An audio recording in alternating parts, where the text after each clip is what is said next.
चलिए जी, अब चलते हैं आखिरी चैप्टर की तरफ जो है एथिक्स का, चैप्टर 11। देखो जी, एथिक्स में ना अपने को कई सारे स्टैंडर्ड्स पढ़ने होते हैं। 200 भी है, 210 भी है, 220 भी है, SQC 1 भी है। करीब करीब 4 स्टैंडर्ड्स तो है ही। अदर देन स्टैंडर्ड बात करें तो भैया ये जो कंटेंट आपको दिख रहा है ये पहले पढ़ता है, ठीक है, अदर देन स्टैंडर्ड्स। तो आइए अब चलते हैं आगे। सबसे पहले बात करते हैं एथिक्स की। सर एथिक्स का मतलब क्या होता है? देखो, ethics are the individual principles जो एक पर्सन का कंडक्ट डिसाइड करते हैं। मेरे लिए एथिकल कुछ और होगा, आपके लिए एथिकल कुछ और होगा। आपके नॉनवेज खाना अनएथिकल हो सकता है, मेरे लिए शायद एथिकल हो। एथिकल जो है कंडक्ट वो पर्सन टू पर्सन डिपेंड करता है। मॉरल्स अलग होते हैं, मॉरल डिसाइड करती है सोसाइटी, एथिक्स डिसाइड करता है पर्सन। और एथिक्स वर्ड निकला है एथोस से, इसका मतलब होता है कैरेक्टर। तो कह रहा है moral principles which governs a person behaviour और कंडक्ट, जो पर्सन का बिहेवियर डिसाइड करेंगे। और एथिक्स आती है which come from inside the person, जो आपके अंदर से आएगी। बिल्कुल ठीक बात है। And which is included in habit and character of a person, वो आपके रोजमर्रा के जीवन में रिफ्लेक्ट होगी, जो भी काम आप करेंगे। तो it come from inside and it will be reflected in your habits. ठीक है, देखो एथिक्स तो ठीक है अपनी जगह है, बट जब प्रोफेशनल लाइफ में एथिकल प्रिंसिपल को आप लगाते हैं तो उसे कहते हैं प्रोफेशनल एथिक्स। जैसे कि आप फाइनल में पढ़ते हैं कोड ऑफ कंडक्ट ICAI का, CA एक्ट के अंदर पूरी प्रोफेशनल एथिक्स दी गई है कि हर CA को ये मानना पड़ेगा। CA के लिए अपना है, डॉक्टर्स के लिए अपना है, हर किसी का प्रोफेशनल एथिक्स है। ICAI ने बना रखा है भैया, और प्रोफेशनल एथिक्स नहीं मानेगा डिसिप्लिनरी एक्शन लेगा ICAI, आपकी मेंबरशिप हटाएगा, आपके ऊपर फाइन लगाएगा। क्योंकि प्रोफेशन के अंदर एथिक्स होगी तो प्रोफेशन ढंग से काम करेंगे। वैसे भी आपको पता है आजकल क्या चल रहा है फारे का। तो कहता है सर प्रोफेशनल एथिक्स जो है ये मोरालिटी बेस्ड है, और हर जगह इसकी रिक्वायरमेंट, सिर्फ ऑडिट में नहीं। हाँ, ऑडिट में इसकी रिक्वायरमेंट बहुत ज्यादा, it is requirement is manifold. जो लोग अपने पर्सनल गेन से ऊपर पब्लिक का भला सोचते हैं, they gain honour and respect. तो कह रहा है individual who place public good above their personal gain will achieve honour and respect. तो कहता है सर प्रोफेशनल बॉडी को भी एथिकल प्रिंसिपल बनाने चाहिए, और ये इंश्योर करना चाहिए कि सारे मेंबर उस एथिकल प्रिंसिपल को मान रखें। चार्टर्ड अकाउंटेंट चाहे प्रैक्टिस में हो चाहे सर्विस में हो, उसे भी एथिकल प्रिंसिपल्स मानने चाहिए। ICAI ये रिक्वायर करेगा कि हर एक मेंबर को एथिकल प्रिंसिपल मानना चाहिए जब वो अपनी ड्यूटीज परफॉर्म कर रहा है। और अगर वो डिविएट करता है प्रोफेशनल एथिक्स से तो डिसिप्लिनरी एक्शन लेना चाहिए। उसके ऊपर फाइन लगाइए, उसकी मेंबरशिप आप सस्पेंड करिए, उसकी मेंबरशिप रिमूव ही कर दीजिए, जो अधिकार आपके पास है वो आप करिए। तो 6 पॉइंट बनते हैं भैया, मोरालिटी पे डिपेंड करता है और रिक्वायरमेंट मैनीफोल्ड है। पब्लिक गुड अप्रोच पे फोकस करिए, you will gain honour and respect. Professional bodies अपनी एथिक्स बनाएं और अपने मेंबर से कंप्लाई कराएं। चार्टर्ड अकाउंटेंट के लिए भी एथिकल प्रिंसिपल दिए गए हैं जो प्रैक्टिस में है या सर्विस में है। ICAI ने भी एथिकल प्रिंसिपल बनाए हैं, और एथिकल प्रिंसिपल अगर आप नहीं मानते तो फिर डिसिप्लिनरी एक्शन लिया जाएगा। देखो एथिक्स में ना 2 तरह की अप्रोच होती है, एक होती है रूल बेस्ड, एक होती है प्रिंसिपल बेस्ड। मैं सिंपल आपको बताता हूं। जैसे मान लो CA एक्ट के अंदर एथिक्स दी गई है, CA एक्ट के अंदर भाई नहीं करोगे तो फाइन लगेगा। ये ना प्रिंसिपल बेस्ड अप्रोच है, सॉरी ये ना रूल बेस्ड अप्रोच है। रूल बेस्ड अप्रोच का मतलब क्या होता है, जहां हार्ड एंड फास्ट रूल्स बना दिए गए कि भैया ये करना है, ये नहीं करना, ये करना है, ये नहीं करना, हार्ड एंड फास्ट रूल्स। ये रूल बेस्ड अप्रोच है, ये करोगे ये नहीं करोगे। प्रिंसिपल बेस्ड में क्या है, कोई हार्ड एंड फास्ट रूल नहीं है, स्पिरिट ऑफ एथिक्स फॉलो करनी है, किसी का नुकसान नहीं होना चाहिए। जो सही है वो काम करिए, जो सही है वो काम करिए, किसी का नुकसान नहीं होना चाहिए। वो है प्रिंसिपल बेस्ड। प्रिंसिपल का ना स्कोप ब्रॉडर है, क्योंकि ये सिर्फ लेटर्स ऑफ लॉ तक सीमित नहीं है कि चंद प्रोविजन डाल दिए बोले इतने मान्य है, ऐसा नहीं है। तो प्रिंसिपल बेस्ड का स्कोप बहुत ब्रॉडर है। ठीक, कहता है अकाउंटेंट प्रिंसिपल बेस्ड में स्पिरिट ऑफ एथिक्स फॉलो करेंगे, जबकि रूल बेस्ड में they will strictly follow the clearly defined rules. ठीक, कहता है प्रिंसिपल बेस्ड में आपको जजमेंट लगेगा सर कि क्या सही है, क्या गलत है, क्या एथिकल है, क्या अनएथिकल है, वो आप तय करेंगे। आपका स्किल लगेगा, आपका एक्सपीरियंस लगेगा, एक्सपर्टीज लगेगा, यहाँ कोई जजमेंट का यूज नहीं हो रहा है। प्रिंसिपल बेस्ड ज्यादा फ्लेक्सिबल है, जो सही लगे वो करिए, जो सही ना लगे वो मत करिए। यहाँ पे सर रिजिड अप्रोच है, आपके पास फ्लेक्सिबिलिटी का ऑप्शन नहीं है। प्रिंसिपल बेस्ड ब्रॉडर आउटलुक देगा, ये कंपैरेटिवली नैरो आउटलुक देगा, नैरो। ठीक है भाई, चलिए अब चलते हैं आगे। अब आते हैं भैया इंडिपेंडेंस पे। देखो इंडिपेंडेंस 2 तरह की होती है, ये आपने चैप्टर 1 के अंदर ही पढ़ा है। Independence of mind, independence in appearance. आपकी ओपिनियन किसी और से इंफ्लुएंस नहीं होनी चाहिए। आपका प्रोफेशनल जजमेंट किसी और से इन्फ्लुएंस नहीं होना चाहिए। यह है इंडिपेंडेंस ऑफ माइंड। और जब भी आप निर्णय लें, 3 प्रिंसिपल मानने हैं, आपको पता है, इंटीग्रिटी, ऑब्जेक्टिविटी, पीएस। पीएस मतलब प्रोफेशनल स्केप्टिसिज्म। प्रोफेशनल स्केप्टिसिज्म, ये प्रिंसिपल आपको मानने पड़ेंगे। ये है इंडिपेंडेंस ऑफ माइंड। इंडिपेंडेंट होना चाहिए। अब एमडी के साथ रोज घूम रहे हो, फॉरेन ट्रिप में जा रहे हो, ये कर रहे हो, वो कर रहे हो, बेचारा शेयर होल्डर तो यही मानेगा ना यार, ऑडिटर बिक गया है, ऑडिटर ने अपनी इंडिपेंडेंस कॉम्प्रोमाइज कर ली है, ऑडिटर की इंटीग्रिटी कॉम्प्रोमाइज हो चुकी है। तो भैया इंडिपेंडेंट हो भी और इंडिपेंडेंट दिखो भी।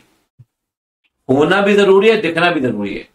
तो कहता है उन सारे सिचुएशंस को अवॉइड करिए जो इतनी सिग्निफिकेंट है, जिससे थर्ड पार्टी ये कंक्लूड करेगी कि आप तीनों चीज कॉम्प्रोमाइज कर चुके हो, चाहे इंटीग्रिटी, ऑब्जेक्टिविटी या पीएस हो।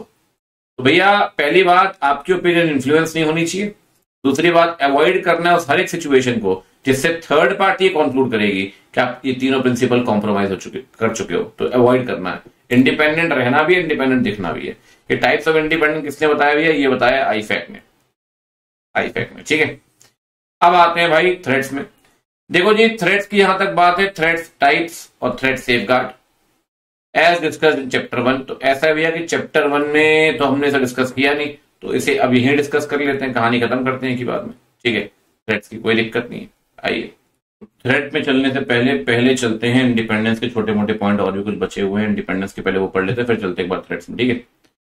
देखो एक बात समझिए, आप कितने मर्जी रूल बना लीजिए सर, कितने मर्जी आप प्रोविजन बना लीजिए, रूल्स कभी भी इंडिपेंडेंस इंश्योर नहीं कर सकते। अगर होती तो बात ही क्या थी, फिर एनएफआरई क्यों बनता और इतने सारे फ्रॉड और ये सब क्यों होते ऑडिट के अंदर। देखिए independence is a state of mind. ये आपका स्टेट ऑफ माइंड है sir. It can not be confused, it can not be misunderstood with the superficial and visible standards of law कि भैया लॉ में स्टैंडर्ड्स बन गए तो इंडिपेंडेंस आ ही जाएगी, ऐसा नहीं है। It is the condition of state of mind and personal character. It should not be confused with the superficial and visible standards of law imposed by law. Sir, independence सिर्फ rules independent create नहीं कर सकते। Independence depends upon mind and character of person. ये independence subjective term है sir, बिल्कुल ठीक बात है। किसी एक के लिए इंडिपेंडेंस हो सकती है कुछ सिचुएशन में, शायद दूसरे के लिए इंडिपेंडेंस ना हो। इंडिपेंडेंस फिक्स नहीं है सर, वो बदलती रहेगी, हर किसी व्यक्ति के लिए अलग है। तो कहता है हर सीए की जिम्मेदारी बनती है कि वो चेक करेगा क्या वो इंडिपेंडेंटली काम कर रहा है, अपार्ट फ्रॉम लीगल। लीगल मतलब रूल बेस्ड अप्रोच, आप खुद तय करेंगे कि आप इंडिपेंडेंट है या नहीं, मतलब प्रिंसिपल बेस्ड अप्रोच। तो कह रहा है भैया आपको कहीं ना कहीं rule based plus principle based दोनों अप्रोच माननी पड़ेगी। कह रहा है आप अपने आप कभी भी इस पोजीशन में मत रखिए जहां आपकी इंडिपेंडेंस कॉम्प्रोमाइज हो रही हो। तो रूल्स आपके लिए इंडिपेंडेंस नहीं बना सकते सर, बनाते होते तो बात ही क्या थी। Independence is a state of mind. It should not be confused with the visible and superficial standards imposed by law. Independence depends upon a state of mind. It is a subjective term. किसी के लिए आप वो independent है situation में, शायद दूसरा बोलेगा नहीं भी आप इंडिपेंडेंट नहीं हो। हर सीए को रूल के अलावा, लीगल के अलावा इंडिपेंडेंस जज करना पड़ेगा। सब्जेक्टिव डिसीजन है भाई, इंडिपेंडेंट वो है या नहीं। जहां भी लग रहा है इंडिपेंडेंस कॉम्प्रोमाइज हो रही है, वो काम करो ही मत। तो इंडिपेंडेंस में टाइप भी हो गया, अदर पॉइंट्स भी हो गए। अब चलते हैं भैया थ्रेड्स की तरफ। थ्रेड्स की कहानी क्या बोलती है, आइए देखते हैं। थ्रेड्स की अगर हम बात करें, 5 थ्रेड्स हैं। पहला है सेल्फ इंटरेस्ट थ्रेड, दूसरा है सेल्फ रिव्यू थ्रेड, तीसरा है एडवोकेसी थ्रेड, फिर है फेमिलियरिटी थ्रेड, और लास्ट है इंटिमिडेशन थ्रेड। देखो ये थ्रेड्स ना कहीं आपसे आपकी इंडिपेंडेंस कॉम्प्रोमाइज कराएंगे, मैं आपको बता रहा हूं। कहीं ना कहीं आपसे आपकी इंडिपेंडेंस कॉम्प्रोमाइज कराएंगे, थ्रेड्स कराएंगे। जैसे सेल्फ इंटरेस्ट थ्रेड की बात करें, ठीक है, सेल्फ इंटरेस्ट थ्रेड की। अब मान लो क्लाइंट ने आपको लालच दिया हुआ है, मैं तेरे को शॉफर ड्रिवन कार दूंगा, फार्म हाउस की चाबी दूंगा, मैं तेरे को एक काम कर, तू यार क्या ऑडिट कर रहा है, 10 साल आजा तेरे को अपनी कंपनी में सीएफओ बना दूंगा। आप लालच में फंस गए सर, आप लालच में फंस गए, आपकी इंडिपेंडेंस कॉम्प्रोमाइज हो गई। कह रहे हैं सेल्फ इंटरेस्ट तब होगा जब आपको पार्टनर को, एसोसिएट को बेनिफिट मिलेगा फाइनेंशियल इंटरेस्ट ऑडिट क्लाइंट में। अभी कई सारे एग्जांपल दिया, आप देखिए एग्जांपल दिया हुआ है भाई, कोई आपका फाइनेंशियल इंटरेस्ट है, कोई लोन गारंटी मिल रही है क्लाइंट की तरफ से, डिपेंडेंस है फीस पे कि भैया फीस मिल जाएगी अगर सही रिपोर्ट दोगे तो, बिजनेस रिलेशनशिप है, पोटेंशियल एम्प्लॉयमेंट, कह रहा है यहाँ जॉब छोड़ देना, ऑडिट फॉर्म छोड़ के मेरे पास आ जाना, कंटिजेंट फीस जो ऊपर ही पड़ा आपने, dependence on the client fees, sir कहीं ना कहीं आपका इंटरेस्ट इन्वॉल्व है, फीस के चलते, पोटेंशियल एम्प्लॉयमेंट के चलते आप अपनी इंडिपेंडेंस कॉम्प्रोमाइज करोगे। अच्छा, अगला क्या, सेल्फ रिव्यू। अपना ही काम खुद चेक करना पड़े। कौन बताया गलती है? कल को मैं आपको बोलूं अपनी कॉपी चेक कर दो, आप 100 में से 102 नंबर दे दोगे, 102 बोलोगे, 2 नंबर हैंड राइटिंग के। ऑडिटर को अपना ही काम चेक करना पड़े, सर कहां इंडिपेंडेंटली काम करेगा आप बताओ मुझे। सेल्फ रिव्यू का मतलब है अपना ही काम चेक करना पड़ रहा है भाई। मान लो आपने एक कंपनी के ऑडिट, एक कंपनी में आप सीएफओ थे, वो कंपनी आपने छोड़ दी, अब आप ऑडिट करने लग गए उसी कंपनी की छोड़कर। आपने जो काम खुद किया वही आपको चेक करना पड़ रहा है, तो सर ठीक तो नहीं है ना। अच्छा, दूसरा एग्जांपल, मान लो अपने क्लाइंट को जीएसटी कंसल्टेंसी की सर्विस दी है, अब आप ऑडिट करने के लिए आपको लगा है जीएसटी में इन्होंने कुछ गलती की है, अब आपने ही जीएसटी कंसल्टेंसी दी थी और वही गलती निकली है, तो आप बताओगे थोड़ी ये बात। तो दो केस में सेल्फ रिव्यू थर्ड आएगा, ध्यान रखना। दो केस में, पहली बात, जिस कंपनी के आप ऑडिट कर रहे हो उसके आप डायरेक्टर या सीनियर ऑफिसर थे, या आपने कोई ऐसी सर्विस दी है जो ऑडिट में कवर हो रही है, जैसे कि जीएसटी कंसल्टेंसी। तो कह रहा है सर सेल्फ रिव्यू थ्रेड जो है ना, जो सेल्फ रिव्यू थ्रेड है ये अगर होगा, अगर आपको रिव्यू करना पड़ रहा है अपने ही जजमेंट का, या तो आप प्रीवियस ऑडिट या non audit engagement. GST consultancy क्या है? Non audit engagement. तो अगर आप, भाई कई सारे एग्जांपल दिए, या फिर जो ऑडिट टीम का मेंबर है पिछले साल कंपनी का पार्ट था, कंपनी का सीनियर एम्प्लॉय, कंपनी का डायरेक्टर था, तो भैया उस केस में आपको रिव्यू करना पड़ेगा। रिव्यू करेंगे तो शायद इंडिपेंडेंस कॉम्प्रोमाइज हो सकती है। एडवोकेसी, देखो कई बार क्या होता है, आपने अपने क्लाइंट को प्रमोट करते हो, क्लाइंट की सिचुएशन प्रमोट करते हो, और वहां ऑब्जेक्टिविटी कॉम्प्रोमाइज हो जाती है। मान लो आप किसी कंपनी को ऑडिट कर रहे हो, उसका पब्लिक इशू आता है, आपको पता है कि सर प्रोस्पेक्टस में गलत लिखा हुआ है, लेकिन आपको लगता है फंडिंग आ जाए, एक बार फंडिंग आ जाएगी तो शायद इनका भला हो जाएगा, ये लॉस वॉस खत्म कर देंगे, एक्सपेंशन कर पाएंगे, सबका भला होगा। कहीं ना आप क्लाइंट के गलत चीज को भी प्रमोट कर रहे हो, आपको लगता है नहीं ये चीज अच्छा ठीक। वैसे ये एडवोकेसी नाम निकला एडवोकेट से। कल को मान लो आप ऑडिटर हो, आईटीएटी मैटर चल रहा है क्लाइंट का, इनकम टैक्स अपीलेट ट्राइब्यूनल में, उन्होंने बोला सर आप अपीयर कर लो, आप कह रहे हैं, बोले हाँ आईटीएटी में अपीयर कर सकते हैं आप, प्रोहिबिटेड सर्विस नहीं है सेक्शन 144 के अंदर। अगर आप जिसकी ऑडिट कर रहे हो उसके बिहाफ में आईटीएटी में आप प्रेजेंट हो सकते हो। अब आईटीएटी में आप प्रेजेंट हो रहे हो, आपको पता है क्लाइंट गलत है, टैक्स की चोरी की आपको पता है, फिर भी क्लाइंट का साइड ले रहे हो आप आईटीएटी में। अब एक बात बताओ, आईटीएटी में जाके क्लाइंट का साइड लेकर आए, ऑडिट में भी तो वो बात झूठी बोलोगे कि क्लाइंट ने जो किया वो सही किया। तो सर कहीं ना कहीं जब ऑडिटर क्लाइंट का एडवोकेट बनता है लिटिगेशन क्लेम में, थर्ड पार्टी डिस्प्यूट में, तो कहीं ना कहीं वो ऑब्जेक्टिविटी कॉम्प्रोमाइज होती है सर, वो शायद सही से काम नहीं करेगा। ठीक।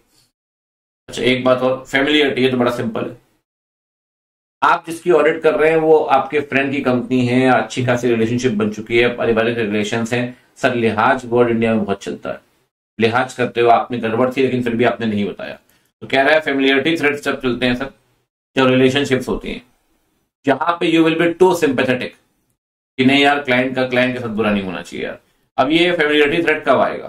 क्लोज रिलेटिव सीनियर पोजीशन में काम कर रहा है, फॉर्मर पार्टनर या डायरेक्टर हो, आपने, ऑब्वियस सी बात है, अब आप पहले वहां थे अब यहां आ गए, आपका रिलेटिव वहां बैठा हुआ है, लॉन्ग एसोसिएशन है। अब तो हालांकि रोटेशन वाला प्रिंसिपल आ चुका, आपको पता है।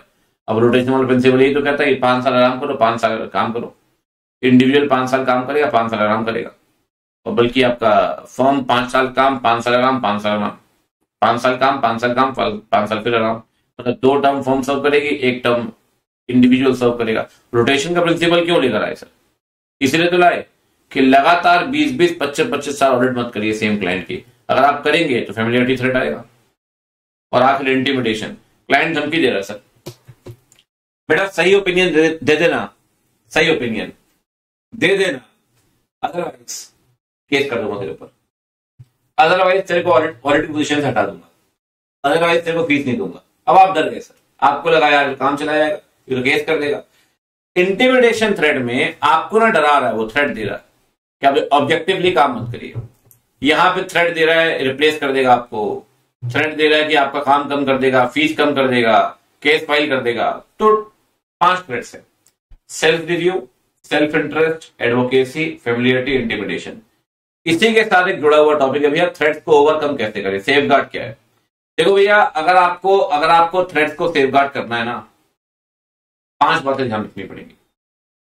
सबसे पहली बात, इंडिपेंडेंट रहो, इंडिपेंडेंट दिखो, पढ़कर आए भी, be independent appear independent, be independent appear independent, और वही 3 प्रिंसिपल मानो जो कॉम्प्रोमाइज नहीं होने चाहिए, पता है, इंटीग्रिटी, ऑब्जेक्टिविटी, पीएस, यही फॉलो करना पड़ेगा। कोई भी काम लेने से पहले चेक करो उसमें थ्रेट्स तो नहीं है, कोई भी काम। अगर आपको लगे थ्रेट्स है तो सेफगार्ड लगाओ, अगर सेफगार्ड फिर भी ना लगा पाओ तो भैया मना कर दो, he should not accept the work. तो भैया इंडिपेंडेंट रहो, इंडिपेंडेंट देखो, इंटीग्रिटी, ऑब्जेक्टिविटी, पीएस को मानो। थ्रेट्स है क्या, थ्रेट्स है तो सेफगार्ड लगाओ, अगर सेफगार्ड लगाने में असमर्थ हो तो भैया ऑडिट को एक्सेप्ट ही मत करो, एक्सेप्ट ही मत करो। ठीक, चैप्टर 11 डन हो गया भैया।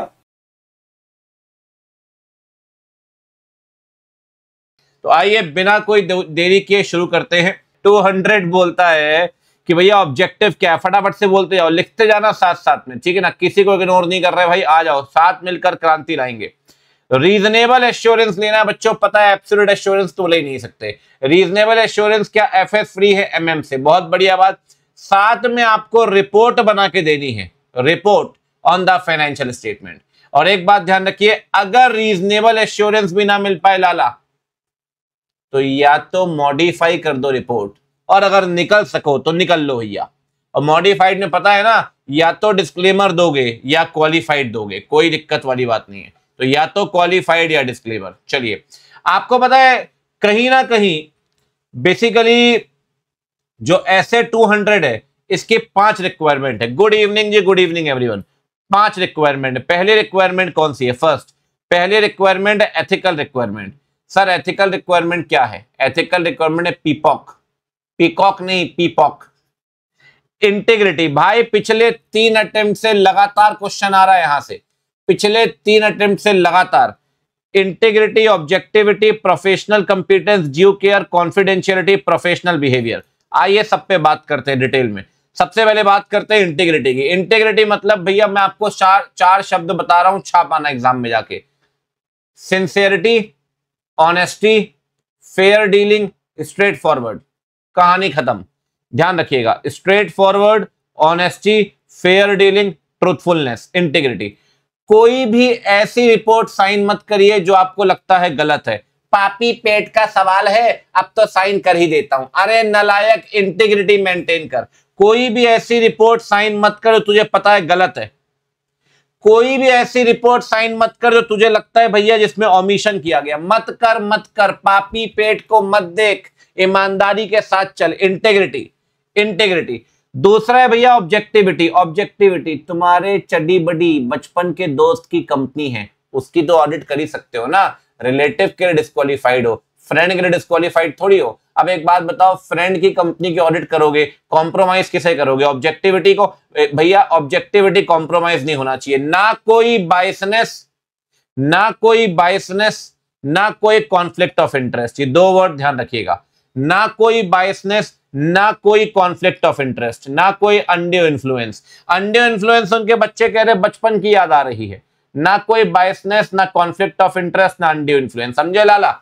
आइए, प्रोफेशनल कंपिटेंस क्या कहता है बाबूजी? बाबूजी प्रोफेशनल कंपिटेंस कहता है कि आपके अंदर नॉलेज होना चाहिए, आलतू फालतू का नॉलेज नहीं, प्रोफेशनल नॉलेज, और साथ में स्किल होनी चाहिए। और भैया थके हारे पुराने बैठे हो, नया एएस में अमेंडमेंट आ गया, कंपनी एक्ट में अमेंडमेंट आ गया, कंबल ओढ़ के सो रहा ऑडिटर। भैया ऐसा नहीं होना चाहिए। You must be updated as per the current technical and professional standards.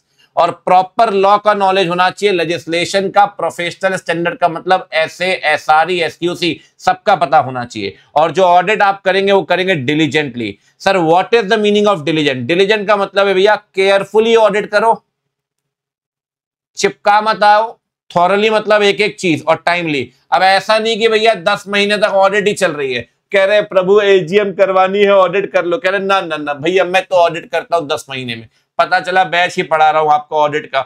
मैं बोल रहा हूं बच्चों अटेम्प्ट पे अटेम्प्ट लगाए जाओ, कोई दिक्कत नहीं, छोड़े जाओ, मेरा बैच खत्म होगा 13 महीने में ऑडिट का। भैया ये डिलीजेंस नहीं है। डिलीजेंस का मतलब क्या है? केयरफुल, थॉरो और टाइमली बेसिस। अब चलते हैं कॉन्फिडेंशियलिटी। सुनो बात ना, बताना मत किसी को, बताना मत। कॉन्फिडेंशियलिटी का प्रिंसिपल है भैया, बताना मत क्लाइंट की इंफॉर्मेशन। कहीं क्लाइंट की कॉम्पिटिटर को फोन कर रहे, मेरे पास सारे राज है, सब बता देता, मतलब बताना मत। कॉन्फिडेंशियलिटी की रिस्पेक्ट करो। लेकिन 2 केस में बता सकते हैं, लाला याद करिए। जब लॉ मैंडेटरी करेगा तब, जब लॉ मैंडेटरी करेगा तब, required by law.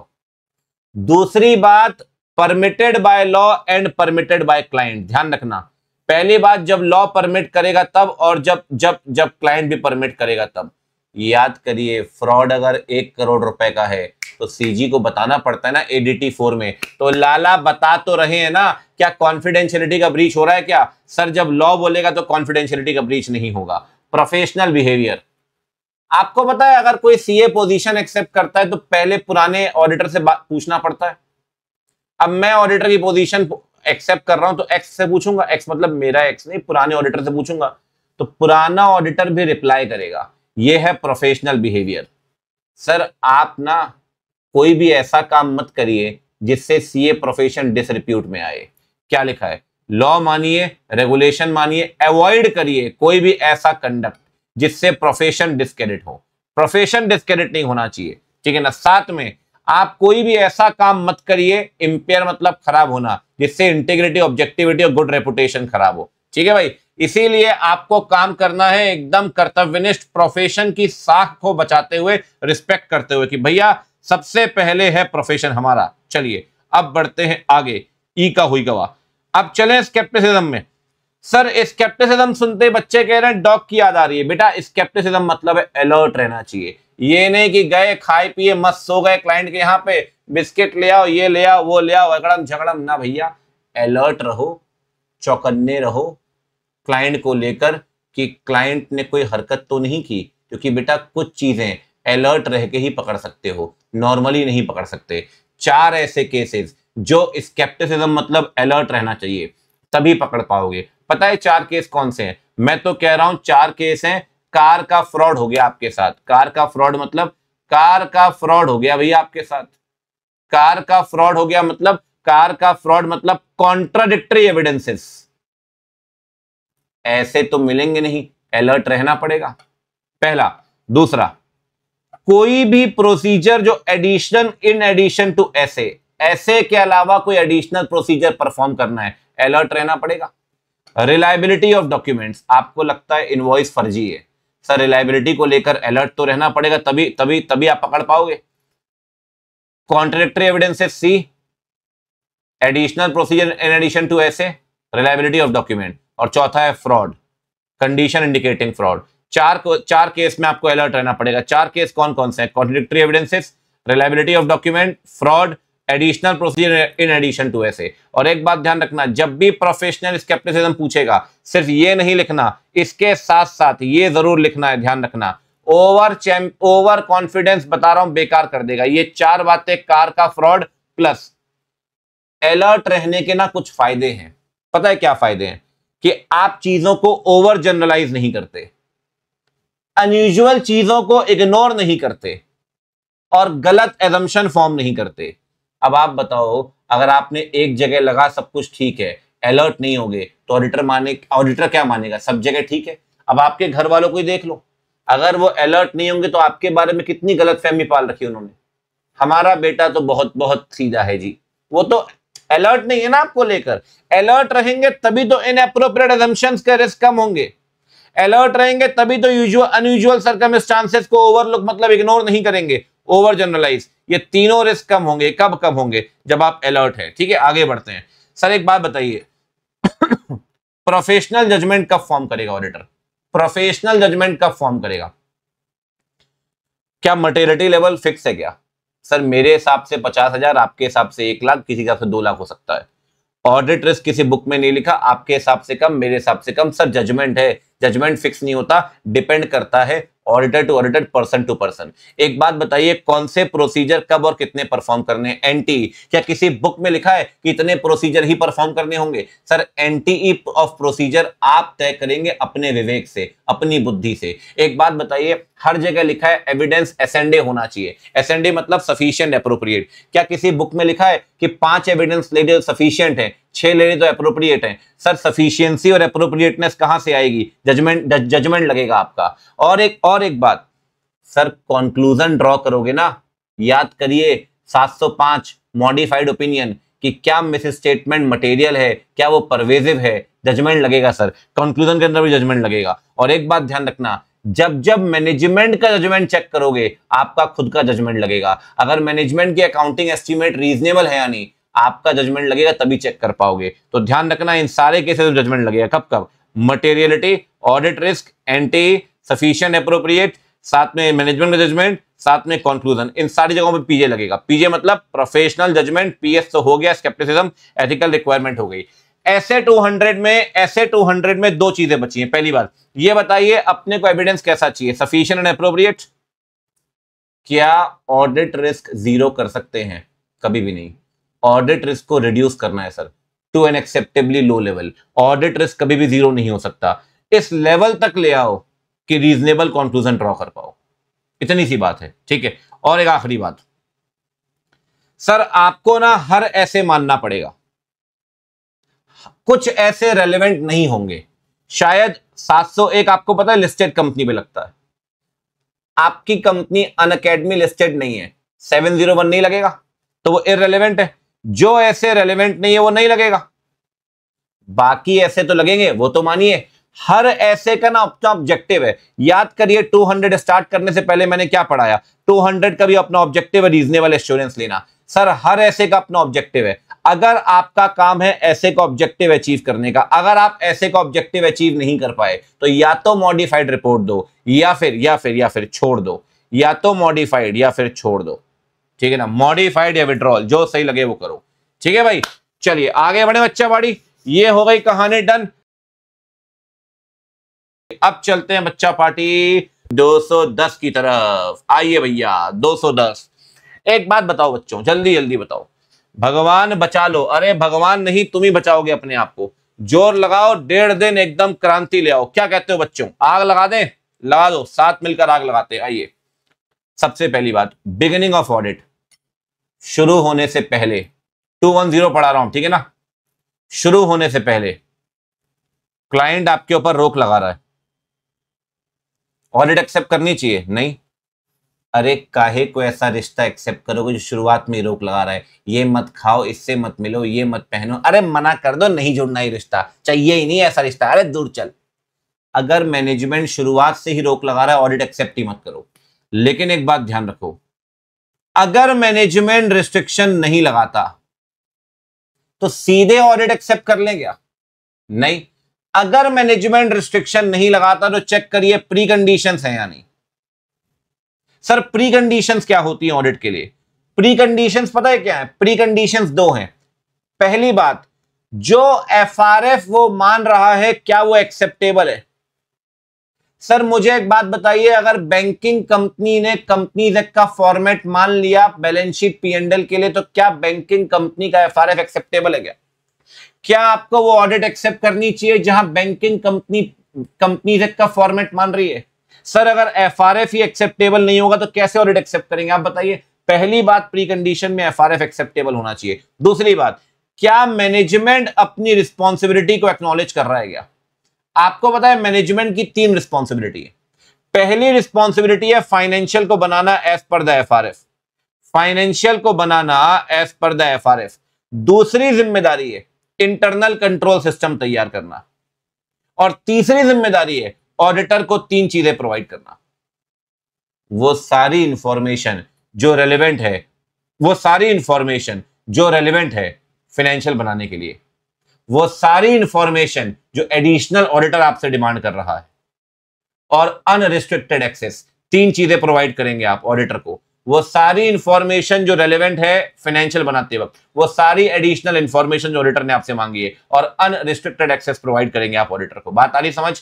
2 pre condition है। पहला, एफआरएफ एक्सेप्टेबल होना चाहिए as per nature and entity, है ना, उसके पर्पस के हिसाब से। और मैनेजमेंट से आप एक्नॉलेजमेंट लेंगे, मैनेजमेंट एक्नॉलेज करेगा सर, एक्नॉलेज करेगा अपनी रिस्पॉन्सिबिलिटी। मैनेजमेंट की रिस्पॉन्सिबिलिटी है 3, फाइनेंशियल को बनाना एफआरएफ के हिसाब से, इंटरनल कंट्रोल सिस्टम तैयार करना, ऑडिटर को 3 चीजें प्रोवाइड करना। आगे बढ़े सर, एक बात ध्यान रखिए, मैनेजमेंट रोक नहीं लगा रहा है और प्री कंडीशंस भी हैं, एक्सेप्ट द ऑडिट। लेकिन अगर प्री कंडीशंस नहीं है, डू नॉट एक्सेप्ट ऑडिट। आप बताओ सर प्री कंडीशन कब नहीं होगी? अभी तो पढ़कर आए हो। प्री कंडीशन पता है कब नहीं होगी? अगर फाइनेंशियल रिपोर्टिंग फ्रेमवर्क अनएक्सेप्टेबल है, या मैनेजमेंट आप एक्नॉलेज करने से मना कर रहा है ना। अगर मैनेजमेंट एक्नॉलेज करने से मना करेगा या एफआरएफ अनएक्सेप्टेबल है, तो भैया इस केस में ऑडिट एक्सेप्ट मत करिए।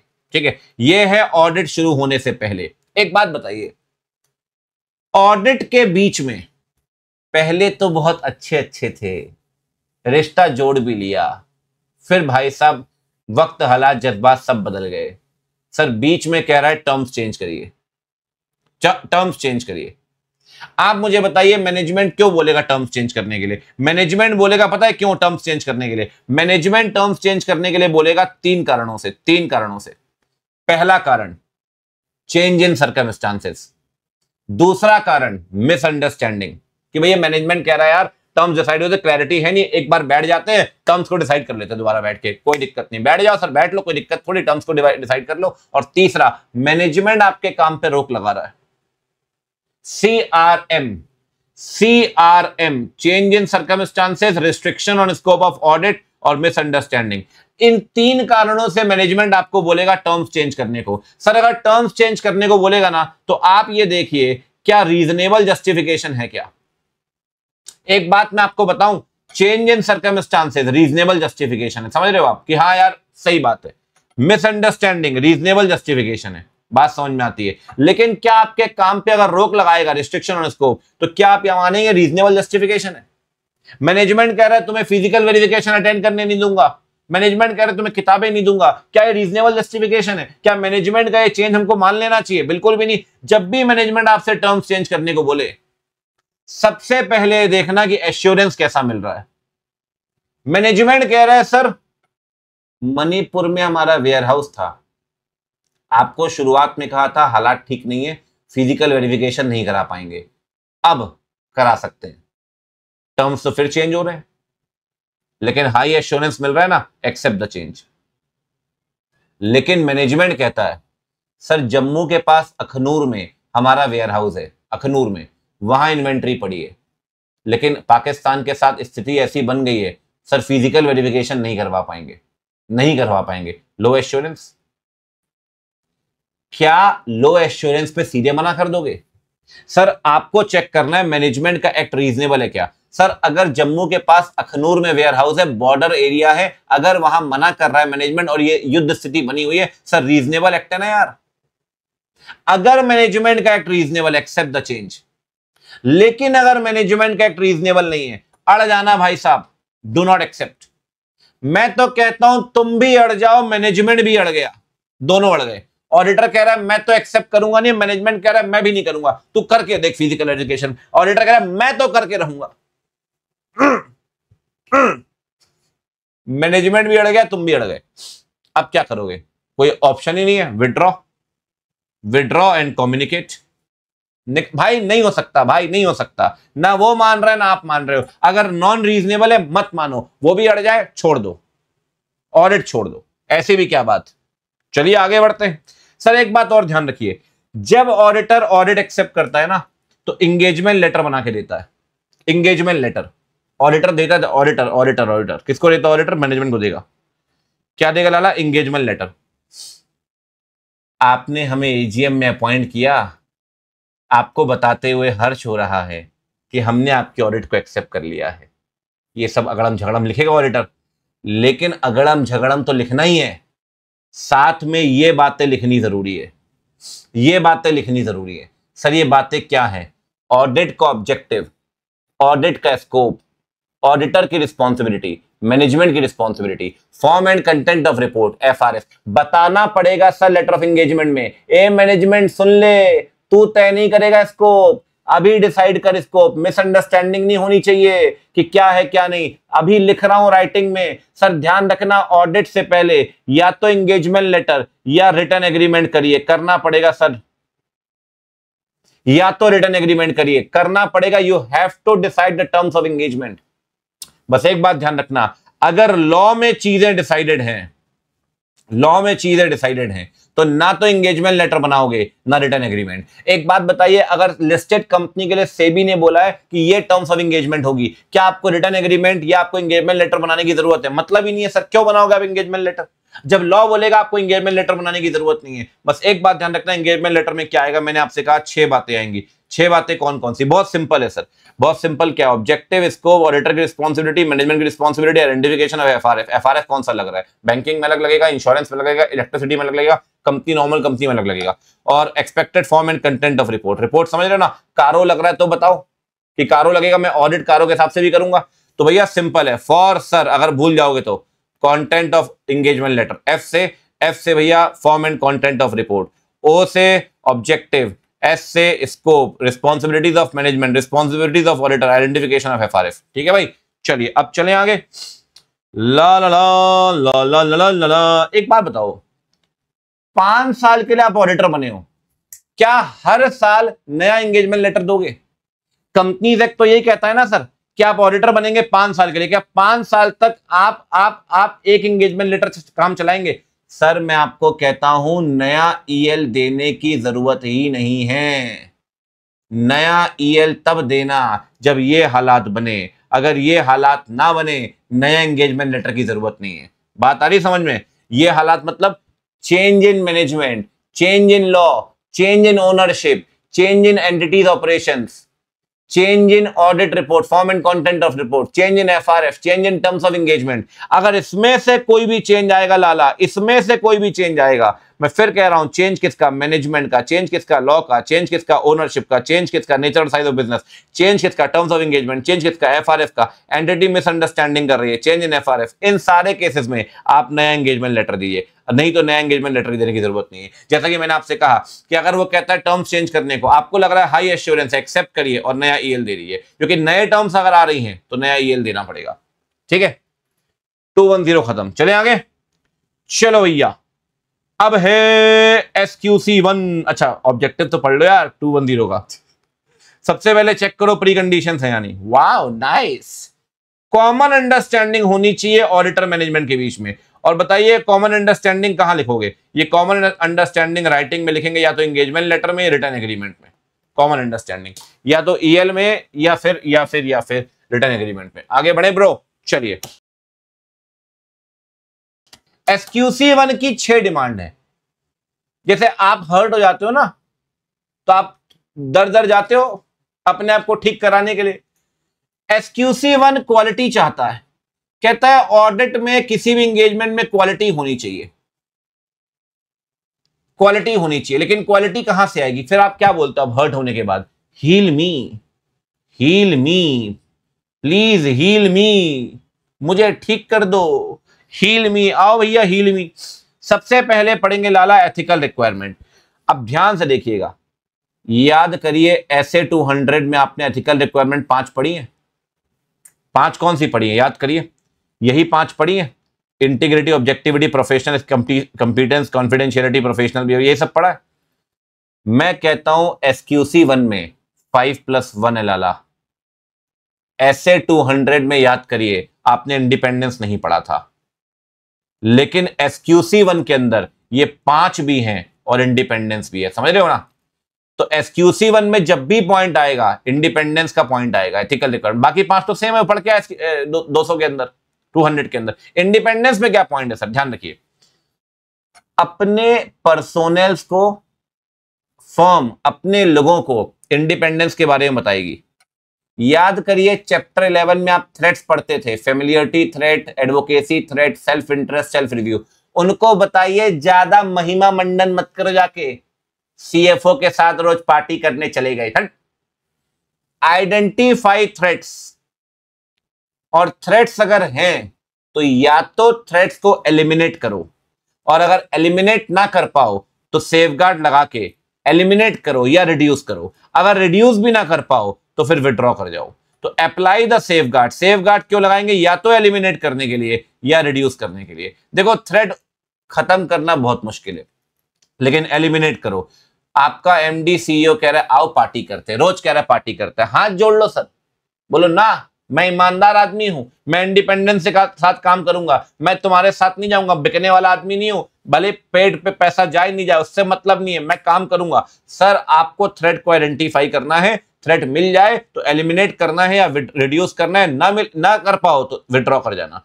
पहली बात, communicate independence, identify threat, apply safeguard, eliminate reduce, नहीं कर पाओ तो विड्रॉ। जितने भी इंडिपेंडेंस के ब्रीचेस होंगे वो फॉर्म को बताने हैं ताकि फॉर्म एक्शन ले पाए, है ना सर। अब एक बात बताओ, एक आपकी फॉर्म का सीए भाई साहब रोज यहां वहां भटक रहा है, उसके साथ सर ब्रीच कर रहा है, बताइए। और साथ में ध्यान रखना, साल में एक बार एनुअली फर्म अपने सारे लोगों से एक रिटर्न कंफर्मेशन लेगी कि सारे एम्प्लॉइज कंप्लायंसेस कर रहे हैं फर्म की पॉलिसीज का, प्रोसीजर्स का ऑन इंडिपेंडेंस। साल में एक बार रिटर्न कंफर्मेशन लो अपने सारे एम्प्लॉइज से that they are complying with the requirements regarding the independence. तो इंडिपेंडेंस में मेजर ध्यान रखना, communicate, threat, eliminate, reduce, withdraw, breach और रिटर्न कंफर्मेशन। आगे बढ़ते हैं सर, ये हो गया एथिकल रिक्वायरमेंट। देखिए दूसरा है sir acceptance and continuance of client relationship. मैं आपको एक चीज बोल रहा हूं, स्टैम्प पेपर में लिख के ले लो, या तो इस बार या सितंबर में मैक्स टू मैक्स बोल रहा हूं क्वेश्चन आएगा, मतलब आएगा। Acceptance and continuance, I am telling you question आना ही आना है, आप देख लीजिएगा परसों, ठीक है। चलिए क्या बोलता है सर, एक बात बताओ, या तो रिश्ता एक्सेप्ट ही मत करो, एक्सेप्टेंस है ना, और रिश्ता जोड़ ही लिया है लेकिन बाद में पता चल गया सामने वाला इंसान जाहिल है, तो कंटिन्यू मत करो।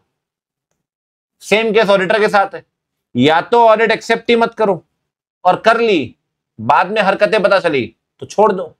सर कोई ऐसा थोड़ी बोझ लेके चलना है? फर्म शुड कंसीडर, पहली बात, तीन बातें, क्या एथिकल रिक्वायरमेंट मान पाएंगे। सर अगर आपको लगता है एथिकल रिक्वायरमेंट नहीं मान पाएंगे ना, इंडिपेंडेंस मेंटेन नहीं हो पाएगी ना, आपके फ्रेंड की कंपनी है ना, छोड़ दो, एक्सेप्ट ही मत करो ऑडिट। दूसरी बात, क्या फर्म कंपिटेंट है क्या। सर कंपिटेंस से क्या मतलब है, क्या फर्म के पास टाइम और रिसोर्सेज हैं, आपके सारे आर्टिकल बिजी हैं, कोई आर्टिकल खाली नहीं, आपके टीम मेंबर खाली नहीं, ऑडिट करने कौन जाएगा सर आप बताइए। क्या आपको उस केस में आपको ऑडिट एक्सेप्ट करनी चाहिए। सर आपको स्विगी और अमेजॉन की ऑडिट मिल गई, आपके पास लोग ही नहीं है इतने कंपिटेंट की ऑटोमेटेड एनवायरनमेंट की ऑडिट कर पाए, क्या वो ऑडिट एक्सेप्ट करनी चाहिए। Integrity of promoter and KMP, यही क्वेश्चन आएगा, मैं आपको बोल रहा हूं, very very very important. Competence of the firm, ethical requirement, integrity. Sir integrity मतलब क्या देखेंगे भाई, एक बात बताओ, आप गए ऑडिट करने के लिए, वहां देख रहे हो स्मगलिंग हो रही है, भाई साहब कूट रहा है बैठ के प्रमोटर, केएमपी उठा के पटक रहा है लोगों को, गोल्ड जा रहा है, यहां वहां इलीगल काम कर रहे हैं, सर मीडिया में एडवर्स न्यूज चल रही है, सर एक से एक बुरी हालतें हैं, आप बताइए वो ऑडिट एक्सेप्ट करनी चाहिए। अगर वो ऑडिट एक्सेप्ट कर ली तो क्या क्वालिटी मेंटेन होगी। सर इंटीग्रिटी में क्या क्या देखोगे, identity and business reputation promoter की, ओनर की, नेचर ऑफ क्लाइंट ऑपरेशन, भाई साहब बिटकॉइन से लेकर पता नहीं कौन कौन से कॉइन कर रहे हैं, ड्रीम 11 की आड़ में पता चला सट्टेबाजी कर रहे हैं, क्या ऑडिट एक्सेप्ट करनी चाहिए, नहीं करनी चाहिए। Sir attitude towards accounting standard internal control, आप कह रहे हो भैया नया एएस आ गया, मान लो अरे हमें फर्क नहीं पड़ता, एएस से बहुत एएस आते और जाते हैं, आपने कहा कंट्रोल वीक है, करे अरे हमें फर्क नहीं पड़ता कंट्रोल से। सर एक बात बताइए, they are not serious about accounting standard. यहां एटीट्यूड का मतलब वो नहीं है बड़े एटीट्यूड दिखा रही मुझे बड़ा रिप्लाई नहीं करती, यहां एटीट्यूड का मतलब बेटा approach, behaviour, nature of client operation, identity and business reputation, maintaining the fees लो। आपको एमडी कहता है 4 महीने लगते हैं ऑडिट करने में, 10 लाख मांग रहे हो ना, 10 दिन में ऑडिट खत्म करो, 20,000 रुपए लो, भागो यहां से। सर ये क्या बात हुई, आपके काम पे रोक लगा रहा है, इनएप्रोप्रिएट लिमिटेशन, मनी लॉन्ड्रिंग कर रहा है, इलीगल एक्टिविटीज कर रहा है। रीजंस क्या थे, पुराने ऑडिटर को रीअपॉइंट ना करने के और आपको अपॉइंट करने के। 7 बातें हैं, identity, business reputation, nature of client operation, attitude towards accounting standard internal control, maintaining the fees low, inappropriate limitation, साथ में मनी लॉन्ड्रिंग और reasons for appointment non reappointment. ठीक है, चलिए बढ़े आगे, अब चलते हैं। एसक्यूसी 1 में ना मॉनिटरिंग के पॉइंट में दम ही नहीं है। सिंपल एक बात दी है कि सर आप पीरियोडिक इंस्पेक्शन करते रहिए कि क्या क्वालिटी कंट्रोल सिस्टम सही है ना। अगर आप अपनी क्वालिटी मेंटेन करना चाहते हैं तो सर आपको अपनी क्वालिटी कंट्रोल को लेकर चेक करना पड़ेगा टाइम टाइम पे। मॉनिटरिंग में दम नहीं है सर, और लीडरशिप में भी इतना दम नहीं है। लीडरशिप में एक फर्क ध्यान रखिएगा, ऐसे 220 भी क्वालिटी कंट्रोल की बात करता है, वहां लीडरशिप की रिस्पॉन्सिबिलिटी पता है किसके ऊपर है? एंगेजमेंट पार्टनर के ऊपर, एंगेजमेंट पार्टनर। लेकिन यहां पे लीडरशिप के रिस्पॉन्सिबल सीईओ और मैनेजिंग पार्टनर के ऊपर है। सीईओ और मैनेजिंग पार्टनर की अल्टीमेट रिस्पॉन्सिबिलिटी है। सर एक बात बताओ, सीईओ और मैनेजिंग पार्टनर के ऊपर रिस्पॉन्सिबिलिटी है, तो क्या ये सीईओ और मैनेजिंग पार्टनर अनपढ़ हो सकते हैं क्या? क्या किसी भी आदमी को सीईओ और मैनेजिंग पार्टनर बना दोगे? सर सीईओ और मैनेजिंग पार्टनर बनने के लिए आपके पास सफिशिएंट एंड एप्रोप्रिएट एक्सपीरियंस, मैं तो बोलूंगा साथ में ई का हुई गवा, एबिलिटी और साथ में अथॉरिटी, तीनों चीजें होनी चाहिए। एक्सपीरियंस, एबिलिटी और अथॉरिटी, तीनों चीजें होनी चाहिए मैनेजिंग पार्टनर के ऊपर, सीईओ के ऊपर। साथ में एक बात और ध्यान रखिए, जो लीडर काम करेंगे आपके टीम मेंबर वही काम करेंगे। तो बीइंग द लीडर आपको प्रमोट करना पड़ेगा इनर कल्चर, इंटरनल कल्चर आपको प्रमोट करना पड़ेगा। आपको बताना पड़ेगा कुछ भी हो जाए हमारे लिए क्वालिटी में कॉम्प्रोमाइज नहीं होगा। सर अपने टीम मेंबर को बताइए quality can not be compromised. तो आपकी जिम्मेदारी है सीईओ मैनेजिंग पार्टनर की, इनर कल्चर प्रमोट करना है और सफिशिएंट एक्सपीरियंस, एबिलिटी, अथॉरिटी होनी चाहिए। चलिए अब चलते हैं लाला आगे। दो बातें, सबसे पहले एचआर। एक बात बताओ, क्या सिर्फ लीडर ही पढ़े लिखे होने चाहिए? क्या टीम मेंबर पढ़ी लिखी नहीं होगी? अच्छा टीम मेंबर, एक बात बताओ, फॉर्म भी तो एक ऑर्गेनाइजेशन है, आपको पढ़े लिखे लोग रखने चाहिए, कंपिटेंट। पैसे बचाने के चक्कर में स्टाइपेंड तो दिया नहीं आता भाई साहब इनसे, चलो खैर क्या ही बोले। ह्यूमन रिसोर्स में पढ़े लिखे लोग रखिए, साथ में उनके इश्यूज रिजॉल्व करिए। दो काम करने हैं आपको। सबसे पहली बात, सफिशिएंट पर्सोनल होने चाहिए जो सही रिपोर्ट दे पाए, जो स्टैंडर्ड्स को मान पाए, सफिशिएंट लोग आपके पास। अब एक बात बताओ, 20 कंपनियों की ऑडिट है आपके पास और 4 आर्टिकल काम कर रहे हैं सिर्फ, क्या आपके पास सफिशिएंट लोग हैं? बिल्कुल भी नहीं। ठीक, साथ में आपको एचआर के इश्यूज को रिजॉल्व करना पड़ेगा। सर एचआर के इश्यूज कौन से होंगे? एचआर के सारे इश्यूज होते हैं, recruitment, compensation, training, career development, ये सब आप इश्यूज को रिजॉल्व करिए ताकि मोटिवेटेड होकर लोग काम करें, सही काम करेंगे, सही क्वालिटी मेंटेन होगी। ठीक है, चलिए अब बढ़ते हैं आगे। अगला बताइए, नेक्स्ट आ गया भैया लास्ट, एंगेजमेंट परफॉर्मेंस। कंपैरेटिवली ये भी थोड़ा इंपॉर्टेंट है, ठीक है ना। दो चीजें काफी इंपॉर्टेंट है, एंगेजमेंट परफॉर्मेंस से पहले भी एक दो क्वेश्चन आ चुके हैं। एक बात और, सर आप ऑडिटर हो, आप कंसल्टेशन लो डिफिकल्ट मैटर्स में, अगर आपको चीजें समझ में नहीं आ रही है तो या तो कंसल्टेशन इनसाइडर से लीजिए, फर्म के अंदर अगर कंपिटेंट लोग है तो। अगर फर्म के अंदर कंपिटेंट लोग नहीं है तो बाहर से कंसल्टेशन लीजिए। जिस आदमी से कंसल्टेशन लोगे वो भी पढ़ा लिखा आदमी होना चाहिए, नॉलेज, सीनियरिटी एंड एक्सपीरियंस। एक बात और, सर क्वालिटी कंट्रोल रिव्यू होता है, क्या आपकी क्वालिटी, क्या आपने ऑडिट में या किसी भी एंगेजमेंट में क्वालिटी मेंटेन की है क्या? सर क्वालिटी मेंटेन की है, इसके लिए आपको रिव्यू कराना पड़ेगा। रिव्यू कौन करेगा? रिव्यू करेगा क्वालिटी कंट्रोल रिव्यूअर। मैं आपको बता दूं सर, लिस्टेड कंपनी में क्वालिटी कंट्रोल रिव्यू मैंडेटरी है, ध्यान रखना। लिस्टेड कंपनी में क्वेश्चन आ सकता है यहां से, लिस्टेड कंपनी में क्वालिटी कंट्रोल रिव्यू मैंडेटरी है, अनलिस्टेड कंपनी में इट इज नॉन मैंडेटरी। आपको लगता है तो आप करवाइए वरना मत करवाइए, ठीक है, कोई दिक्कत नहीं। एक बात और, सर रिव्यू करने से या रिव्यू करवाने से क्या एंगेजमेंट पार्टनर की जिम्मेदारी खत्म हो जाएगी?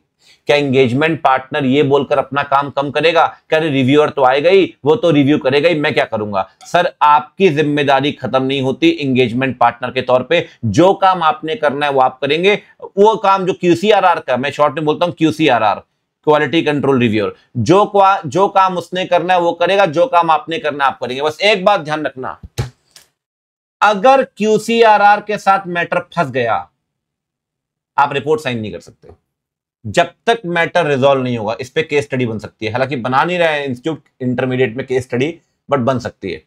जब तक मैटर रिजॉल्व नहीं होगा आप रिपोर्ट साइन नहीं करेंगे, ध्यान रखना, जब तक मैटर रिजॉल्व नहीं होगा। डिफरेंस ऑफ ओपिनियन में between the engagement team and QCRR, resolve करिए सर मैटर को before issue of report, before issue of report. जब तक मैटर रिजॉल्व नहीं होगा रिपोर्ट साइन नहीं होगी। सर कैसे रिजॉल्व करें? आपकी खुद की इंटरनल पॉलिसी होगी ना भाई, पॉलिसी के हिसाब से करिए, या तो इनसाइडर से कंसल्ट करिए, आउटसाइडर से कंसल्ट करिए, रिजॉल्व करिए। अगर QCRR के साथ मतभेद हैं आप रिपोर्ट साइन नहीं कर सकते। एक बात और, जल्दी जल्दी बोलो भाई, असेंबलिंग कितने दिन के अंदर करेंगे? 60 डेज के अंदर, ऑडिट रिपोर्ट डेट से। ऑडिट के केस में कितने साल तक संभाल के रखना है? 7 ईयर्स। ये बताओ किसकी प्रॉपर्टी है डॉक्यूमेंटेशन ऑडिटर की प्रॉपर्टी है sir, unless prescribe by law. Documentation auditor की प्रॉपर्टी है। साथ में एक बात ध्यान रखना, अगर 2 रिपोर्ट साइन कर रहे हो ना तो 60 डेज अलग अलग काउंट होंगे। मतलब 2 रिपोर्ट क्यों साइन करेंगे? अरे नलायकों, याद करो, स्टैंड अलोन और consolidated financial statement, 2 financial statement की ऑडिट किया आपने। स्टैंड अलोन साइन कर रहे हो 15 जुलाई को, CFS साइन कर रहे हो 25 जुलाई को, वहां से 15 अलग काउंट होगा, यहां से 25 अलग काउंट होगा, दोनों के लिए 60 दिन अलग काउंट होंगे, ध्यान रखिए। और एक बात ध्यान रखना, आप अगर एंगेजमेंट पार्टनर है, आपकी जिम्मेदारी बनती है, फर्म की जिम्मेदारी बनती है, सारे वर्किंग पेपर ढंग से संभाल के रखिए, कॉन्फिडेंशियलिटी, सेफ कस्टडी मेंटेन करिए। सर लीक नहीं होने चाहिए कि कहीं भी रखे हो, कहीं भी कोई भी लेके जा रहा है, ये आप सेफ कस्टडी में संभाल के रखेंगे। 7 ईयर्स तक संभाल के रखने हैं, वो आपकी प्रॉपर्टी है, आपसे आपके वर्किंग पेपर कोई नहीं छीन सकता। अभी 230 के अंदर वो पॉइंट हम पढ़ने वाले हैं। ठीक, खत्म, SQC1 खत्म। आइए जी, चले आगे।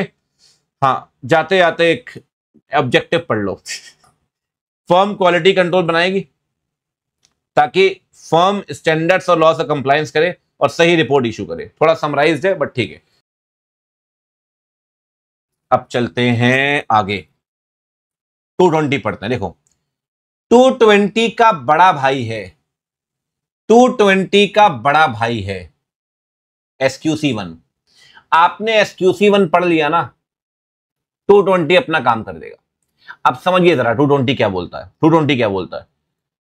ठीक, ये हो गया एथिकल रिक्वायरमेंट, वही सेम अभी पढ़ेंगे। एक्सेप्टेंस, कॉन्टिन्यूएंस, लीडरशिप, मॉनिटरिंग, वापस आओ, एंगेजमेंट परफॉर्मेंस, इसी के अंदर QCR। ध्यान से देखिए अब, ठीक है, एक एक करके याद करिए। एथिकल रिक्वायरमेंट, थ्रेड को आइडेंटिफाई करना है, सेम पॉइंट SQC1 वाला। अब एकदम फोकस करना, ठीक है, एकदम फोकस। थ्रेड को आइडेंटिफाई करना है, सेफगार्ड लगाना है।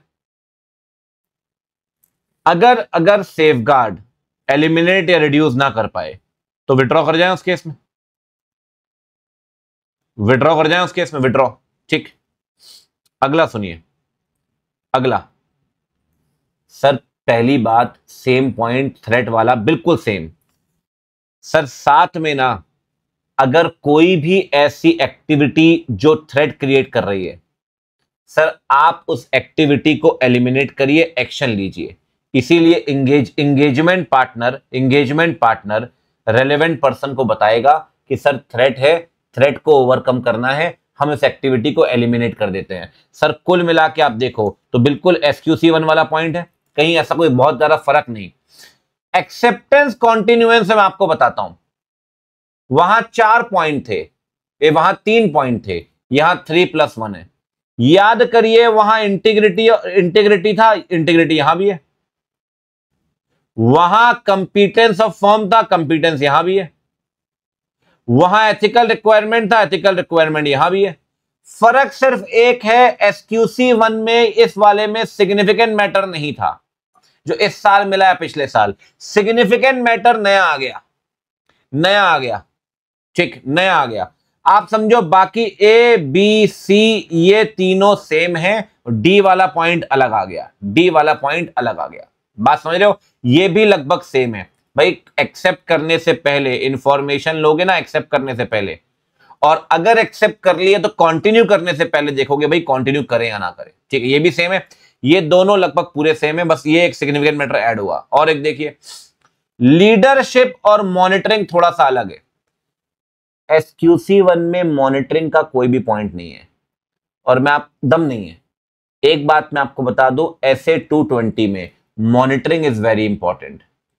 अगर आप PYQs देखेंगे तो कई बार मॉनिटरिंग से क्वेश्चन आया है, और मॉनिटरिंग में ऐसा कोई दम नहीं है। मॉनिटरिंग में पता है क्या दिया है? मॉनिटरिंग में आपको 3 चीजें मॉनिटर करनी है। क्या प्रोफेशनल स्टैंडर्ड्स माने गए हैं, क्या फर्म का quality control system properly designed है, और क्या फर्म की क्वालिटी कंट्रोल पॉलिसीज मानी गई है। 3 बातें। वहां पे मॉनिटरिंग में दम नहीं था, फिर कह रहा हूं कंफ्यूज मत होना। 220 में मॉनिटरिंग में 3 बातें, स्टैंडर्ड्स माने गए हैं, सिस्टम प्रॉपरली डिजाइंड है और प्रॉपरली अप्लाइड है, क्वालिटी कंट्रोल पॉलिसीज। अब आते हैं लीडरशिप में। याद करिए, वहां सीईओ और एमपी रिस्पॉन्सिबल थे, वहां सीईओ और एमपी रिस्पॉन्सिबल थे। यहां रिस्पॉन्सिबल कौन है? Engagement partner. Engagement partner sir, engagement partner अपनी टीम को 4 बातें बताएगा। बोलेगा सर ऑडिट में क्वालिटी जरूरी है।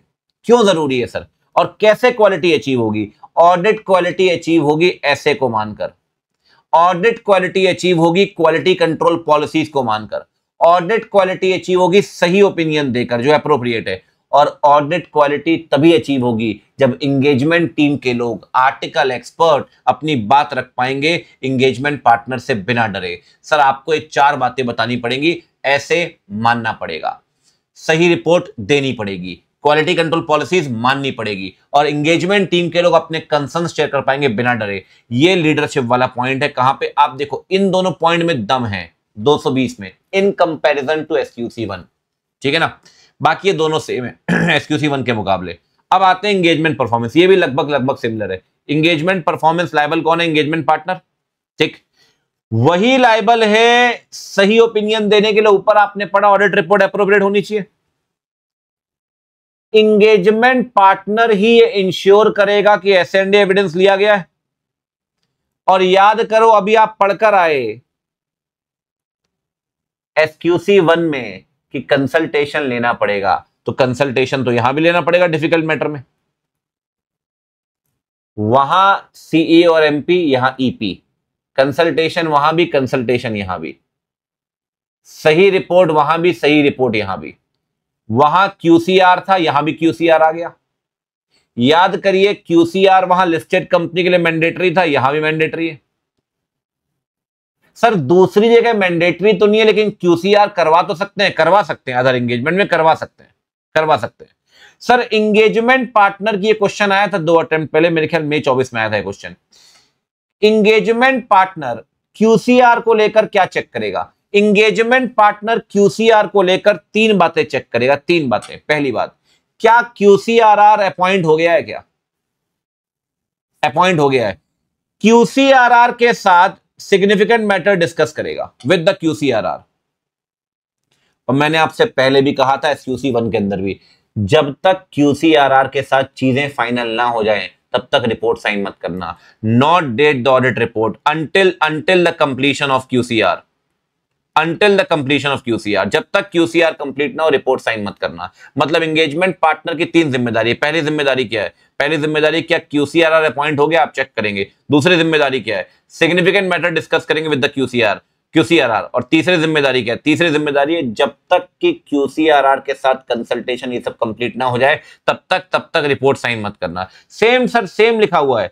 अगर QCRR के साथ मतभेद होते हैं तो सर मतभेद को दूर करिए, रिजॉल्व करिए डिफरेंसेस को, और रिजॉल्व करने के लिए फर्म की पॉलिसीज आपको माननी पड़ेगी। You shall follow the firm's policies in order to resolve the differences of opinion with the QCRR। बात आ रही समझ में? चलिए अब चले आगे भैया। 220 भी कंप्लीट है, बस एक आखिरी पॉइंट बचा है। 220 में डॉक्यूमेंटेशन कर लेना भाई, जितना पढ़ा है ना उन्हीं चीजों का। किस किस चीज का? Ethical requirement, independence, acceptance and continuance of client relationship, nature and scope resulting from consultation. जो कंसल्टेशन किया है ना भी आपने, उसका acceptance, continuance, independence, ethical requirement, चारों का डॉक्यूमेंटेशन कर लेना। ठीक है भाई।